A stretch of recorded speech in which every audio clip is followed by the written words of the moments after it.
All right, Katie, we are with our admin mastermind and just got done with our wonderful session talking about staying on point for this month. And that is our topic that we were going through. And man, it was great seeing everybody this morning, including yourself, Ray, the Teach Better team, and so many wonderful administrators all over this country. And I don't know, it was just kind of a chill morning with everyone kind of getting in the swing of things, getting their coffee. And I don't know, I really started with a scenario just to kind of kick things off. So I'm going to talk about that real quick, and I want you to share kind of what the consensus was. But the scenario was, you are the leader of a growing campus and you want to foster a culture of focus among your staff. Which approach is most effective in achieving this goal? And so we did kind of a multiple choice to start things off, just to kind of ease everybody into such an important topic. And I'm not going to go through the choices, but I do want you to talk through kind of what people decided on, because it was unanimous from everyone in the session about what was the most important factor for that. So what did you think of the scenario, and what was the consensus with everyone?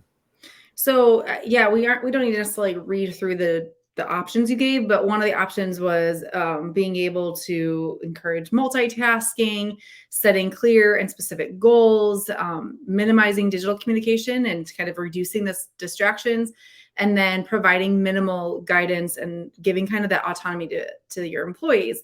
And across the board, everyone said setting those clear goals and expectations and what the focus is of your campus. And I thought it was interesting just kind of watching some of the answers come in, because it could have gone a couple different ways, but I did feel like the conversation then went to, you can dabble in some of the other options, right? We can encourage teachers to multitask. I don't love that word, but we can encourage teachers to kind of cover a couple different things. But again, it all has to go back to that clear focus with the goals in mind. And so it was nice to talk through, like, if you're a leader, the leadership style that you have is to allow some autonomy, that's fine. And you can give your staff some freedom, but then how are you constantly having them kind of come back together to align with the goals and to keep that clear focus? Because what we often see in the world of education is we have these initiatives, we have these grand ideas, and it kind of gets shoved on a plate with a lot of other things, and it keeps getting filled. And so sometimes it's easy to lose sight. But I did love hearing the conversation that people had of like, well, how do we keep that clear focus, and how can we keep the plates, clear so that we know what we're doing, and constantly revisiting that. So it was nice to like kind of hear that throughout the whole segment this morning of how people constantly come back to their goals and maintain that focus throughout the year.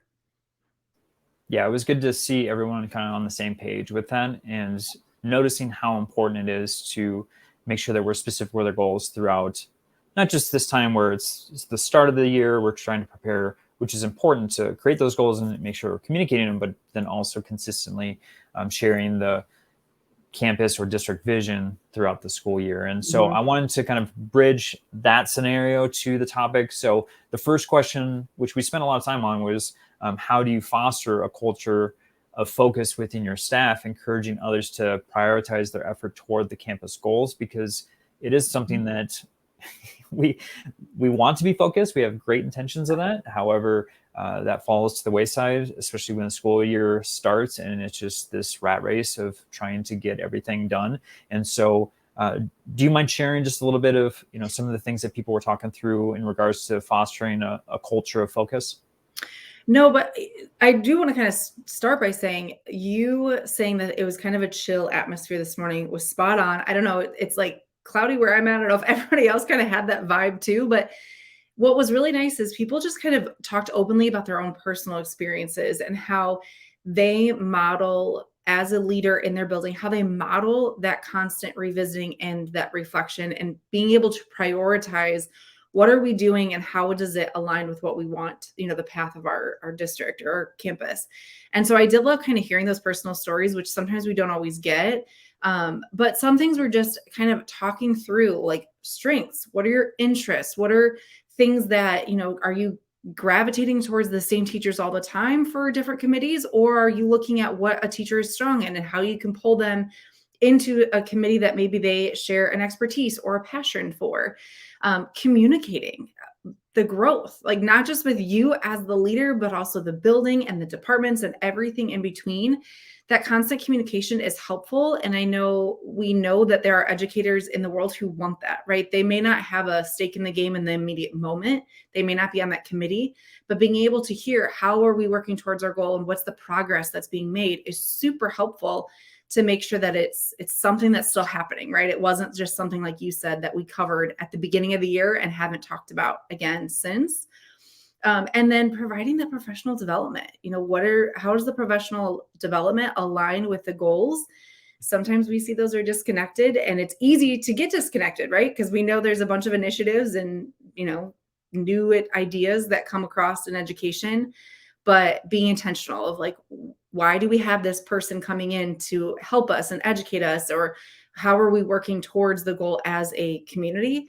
So yeah, I thought it was just really good conversation to not have these like pie in the sky ideas on how we can keep the focus of our campuses, but more how are people actually doing it and what's worked. And so it was just nice to hear some of those like kind of real life things.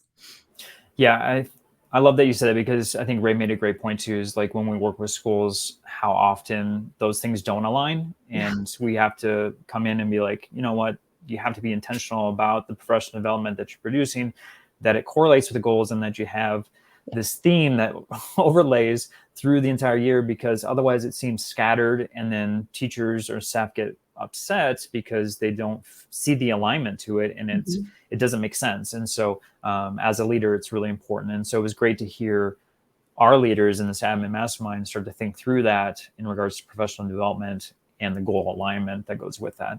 Absolutely. The other thing that was talked about was the 4 A's, which I loved. And so I'm going to share that too, which was aligned, accountable, authentic, and aware. And I think that correlates so well with this topic, because you need to have all those when you're talking about fostering a culture of focus, which led us into the next question. And we kind of spent quite a bit of time on this. Probably, I would say half of the admin mastermind conversation was on what system or strategies do you employ to overcome obstacles and setbacks that may threaten to derail your focus on your goals. And we know as leaders, this happens all the time. So it was fun to hear kind of their accounts of things. But I'm going to throw it your way, Katie, if you wouldn't mind sharing just some of the thoughts that were provided in regards to this question. Yeah, being able to give them, your educators in your building, the time and the space to reflect and to reevaluate and realign. And that often is something that we take for granted. I think, it's something that we just maybe think some people just do naturally, but really giving the time is essential. So again, that goes back to like, what's your professional development day look like? And is there opportunity for some of that reflection built in?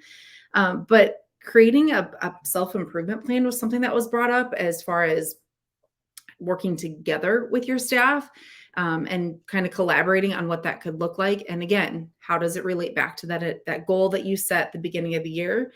But we did have a couple leaders share their personal like stories with evaluations and how they're evaluated, how it impacts what they do for teacher evaluations and how they self-reflect on their own. And I just kept kind of bringing up, model that. Tell your staff that you do those things. If you have a way that you reflect and that you set goals for yourself, is there a way that you can show that to your staff? Because it's really important that they see that you are human too, and that you're, doing those things that really help you grow, because that's a great way for educators to take time to reflect for themselves too, and to just kind of check in and say, is what I'm doing in my classroom aligned with our school goal overall? And it kind of keeps everyone focused. So I thought that some of the strategies and ideas that they shared out were super helpful, especially because some of them, like I said, could speak to like actual things that had happened and like real world situations. Like it was such a good conversation this morning, because I felt like it was a more kind of like intimate conversation, and they could share like things that they had actually seen in real life. So it was good to like take some notes and take back to our campuses for sure. Yeah, the conversation about the self-improvement aspect of it, like not relying on other people, not relying on your boss to give you feedback or to give you an evaluation. but also like creating your own self-improvement plan was huge. And some of that was discussed with was the obstacle piece. Like a lot of times when we're looking at why do initiative not work, we want to, and this is human nature, is to, okay, this didn't work because of X, Y, and Z. And instead of like, I had a personal stake in it, I might have been the reason, I might have been the obstacle as to why it didn't work the way it did. And so, having that self-reflection plan to go through the school year with, then you're not relying on anyone else. You're not relying on a boss to have that meeting with you, because as we know, school is busy and a lot of times they don't have the time to be able to come onto your campus to see what really is going on. And as an administrator doing that with a teacher, sometimes I know in my own experience, sometimes I was rushing to jump into a classroom real quick because the due date was coming and I had missed the opportunity throughout the year. And so it's not really a very fair process to that teacher or to that administrator if that occurs. And so if we are having a self-reflection and a personal evaluation of our own, then we're not relying on anyone else for that accountability and to make ourselves better. So, well, and it feels inauthentic too. If you have someone that's flying in because they're trying to cut a due date or hit that deadline, that they're not necessarily in there looking for the things that you want them to. And so being able to communicate, that was the thing that was brought up this morning, of being able to communicate to your leader as far as what is your personal goals and how does that align is just as important, but also making your, like you said, kind of doing your own thing. If you necessarily can't get someone to evaluate you from that's higher than you, can you get a peer to come in and give you some feedback? Can you reach out? And what kind of culture can you set in your building that encourages that, so that the leader doesn't have to be the only one delivering the feedback? So lots of great conversation today for sure. Love it. Yep. They talked about accountability partners and executive coaches. So if you need something like that, obviously reach out to the team. We would love to partner with that. Again, we meet every Tuesday morning. I'm going to throw the outro here, and pretty soon it'll show you the link where to go to sign up for that. It's free. And we would love for those who are watching, our leaders, to join us every Tuesday morning for this conversation. Next week, we're going to talk about feedback from your staff in regards of staying on point for the month of July. And Katie, I just appreciate you being a part of this conversation today and sharing the recap. Absolutely. Thanks, Josh.